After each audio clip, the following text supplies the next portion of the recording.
الشيطان الرجيم پناہ مانگتا ہوں میں اللہ کی شیطان مردود سے۔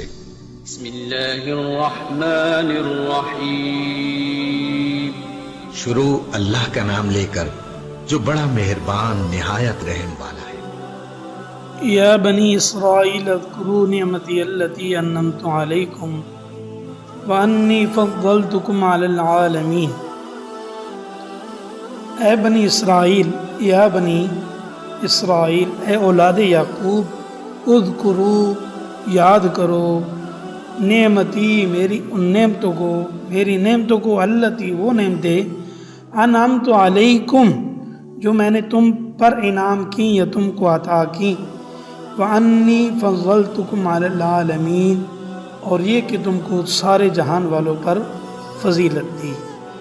واتقوا یوما لا تجزی نفس عن نفس شیئا، واتقوا، اور ڈرو، یومن، اس دن سے، لا تجزی نفس عن نفس، کہ جس دن کوئی بھی، لا تجزی نفس، کوئی کچھ بھی کام نہیں آئے گا، نفس، کوئی بھی شخص، عن نفس، کسی کا بھی، شیئا، کسی معاملے میں، ولا يقبل منا عدل، اور نہیں کسی قسم کا فدیہ قبول کیا جائے گا، ولا تنفعها شفاعۃ، اور نہیں اس دن کسی کو کوئی سفارش فائدہ دے گی، ولا هم ينصرون، اور نہ ان کو کوئی مدد پہنچے گی۔ وَإِذِ ابْتَلَىٰ إِبْرَاهِيمَ رَبُّهُ بِكَلِمَاتٍ فَأَتَمَّهُنَّ۔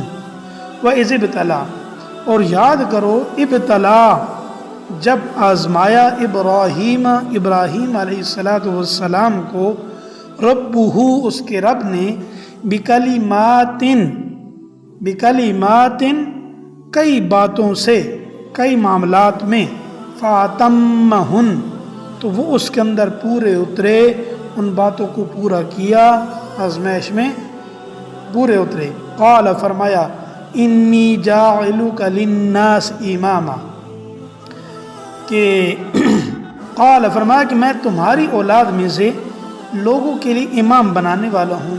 قال، تو ابراہیم علیہ السلام نے فرمایا، ومن ذریتی، اور میری اولاد میں سے۔ قال، فرمایا، لا ینال عہد الظالمین، یہ عہد ظالموں کو شامل نہیں ہے۔ یا بنی اسرائیل سے اللہ تعالیٰ نے بنی اسرائیل پر اللہ کی نعمتوں اور ان کے مقابلے میں بنی اسرائیل کی نافرمانیوں کا جو ذکر اوپر سے چلا آ رہا تھا، اس کا آغاز آیت نمبر 47 اور 48 میں انہی الفاظ سے کیا گیا۔